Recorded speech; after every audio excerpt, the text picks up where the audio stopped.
कुंडमळा परिसरातील इंद्रायणी नदीवरील पूल कोसळण्याची घटना अत्यंत दुर्दैवी आहे। मृतांचा आकडा कदाचित वाढेल अशी भीती वर्तवली जात आहे। मात्र एवढी मोठी मनुष्यहानी घडतेच कशी काय?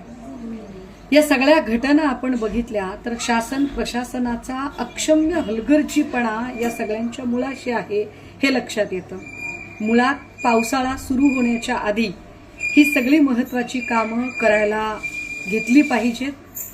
पावसाळा संपण्याच्या आधी हमरस्त्यांवरचे पूल, महत्त्वाच्या नद्या आणि तिथे असणारे रस्ते या सगळ्या गोष्टींची पाहणी करणं गरजेचं आहे। काही पूल मोडकळीस आले असतील, जीर्णशीर्ण झाले असतील तर त्याचं स्ट्रक्चरल ऑडिट तपासणं गरजेचं आहे। कुंडमळ्याजवळची जी घटना घडली, हा पूल अत्यंत जीर्ण झालेला पूल होता।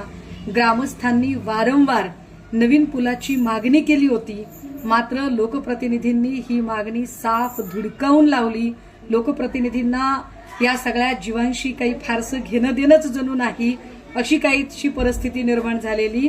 विशेष या पुलावर असणारा जो काही रस्ता आहे, पूल सुरू होताना आणि संपताना दोनही बाजूंनी किमान सूचना फलक लावणं तरी गरजेचं।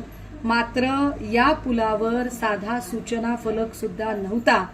त्यामुळे या घटनेत जे बळी गेलेले आहेत, हे बळी नैसर्गिक नाही तर इथल्या शासन प्रशासनाच्या हलगर्जीपणाने घेतलेले बळी आहेत।